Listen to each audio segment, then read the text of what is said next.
On this week's episode, a captain gets fined $15,000, a well-known charter boat sinks, and insurance companies are cracking down on paper captains. Good afternoon, everybody, and welcome to Yacht Industry News. I'm Captain Douglas Meyer. And I am Chelsea. Let's get right into it. And I'm Doug. Okay, Chelsea, let's get right into it. Do you have something? I do have something this week. I don't know if anybody else saw the pictures on Facebook, but we did have another boat go down in Fort Lauderdale, this time not in flames. This one, unfortunately, was a 115-foot Benetti called Pour Another. It was not only for sale, but it was a charter boat. Sorry, guys. It was listed at like $5.2 million. So apparently the problem started on 4 a.m. They're reporting that it was a bilge pump failure, but we don't actually know yet. The crew were on board, and they were able to raise the vessel the next day. Yes, and they did want to mention that there was no fuel leaking into the river, but there was an internal fuel leak. So yes. More to come. So that's good news, and I'm glad everybody's safe. Chelsea, we're going to go back to you again about the Stuart Boat Show. In case you're not aware, the Stuart Boat Show is celebrating its 50th year in existence. Now, do you have anything to report on that? Yes, I do actually. So I did go stop by the Stuart Boat Show. You guys go check it out. Hey everybody, I'm so excited. I finally made it to the Stuart Boat Show. It's actually the 50th year they've been doing this, and it's a highly undervalued show. There's well over 200 vendors ranging from local to international. There's 12-foot pontoon boats to over 100-foot yachts, and a lot of distributors. So it's a great show for everybody, and surprisingly enough, it brings in well over $20 million in revenue a year. So if you haven't been yet, I'm going to show you a little bit of it, but I highly recommend you come next year.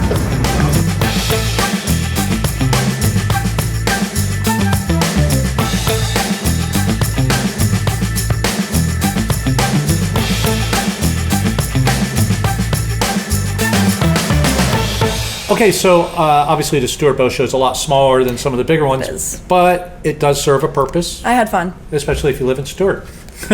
Okay, so next I'm going to be talking about insurance requirements for the yachts. Now, I've gotten a lot of reports over the past 3 or 4 months. Let's back up a second. In the old days, it was October 30th, boats could move south. The insurance companies, because of all the hurricanes and South Florida having a lot of damage, they've pushed that to November 30th. In other words, a lot of boats are reporting they cannot move south till November 30th.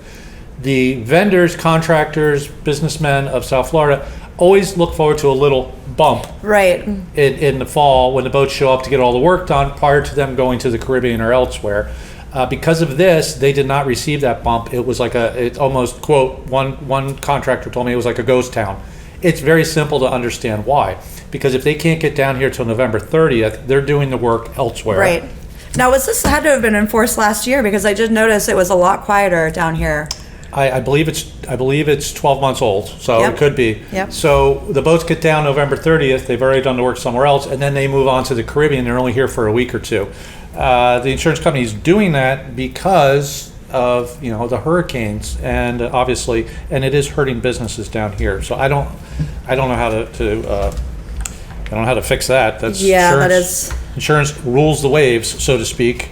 More on insurance, by the way, when we get to Crew Corner and paper captains. If we cut now, George is going to do this massive close-up on us. Okay. Okay, all right, here we go. Okay, it's fine. All right, next, more info on the VAT tax. First of all, Yacht Industry News, everybody here, we understand that the yachts use the Bahamian waters to apply their trade, their charters, and there's a definite benefit. We want everybody to get a piece of the pie, so to speak. Right. But there's something we did not know, because we did get some responses from Bahamians, and I'm surprised to learn that on medications and other essential services, they have to pay the VAT tax too. Right, and I think we should all look into this a little bit more, because apparently the VAT tax is not supposed to apply to services. Yes, but our stance on this is everybody deserves a piece of the pie. Right. I hope you guys figure it out, Bahamas and boats and everything, so everybody is happy. Okay. Next, now this is me again. Captain has been charged $15,000 for exceeding a 10 knot rule in the whale zone on the eastern seaboard. I think it's important that you guys know that the captains get charged the money, not the owners. Now, I'm not going to mention names or the name of the boat, but it is a vessel in the 100 to to 110 foot range. He's a well-known captain. He took over the boat and basically made a mistake from not knowing at the time where what the zone was. And we all know that it was a little convoluted on the zones. Long story short, the owner said, tough noogies. We're not paying it. You're going to have to pay it. Unfortunately, this captain is being charged $7,500 a day for exceeding the speed. He did it for 2 days. That was off the coast of the Carolinas. And the owners are saying, tough crackers, we're not giving you a nickel. He has hired a lawyer, and as of 15 minutes ago, we checked in. He said they're making no movement towards maybe reducing this fine. So please be careful in the whale zone. This captain is out 15 grand, and the owners are not helping. They're not even answering his calls anymore. So as a captain, it's your responsibility, not the owners. They're going to go after you, which is the case. That's very sad. And remember, this law has been around for a while, and I know it recently got a little bit more focus and attention last year, but now they are actually enforcing it. And it did take a while for him to get that letter. So yes, even if they weren't there to give you the ticket, they will catch you down the road. It took 4 months for him to get the fine. So, okay, we're moving into Crew Corner. So, Crew Corner, we always, let's do this. Okay, Chelsea, what do we have in Crew Corner this week? Okay, Crew Corner is interesting. And first, I want to know, what is your definition of a paper captain? Okay, let's do that again. That is kind of what the Coast Guard is doing.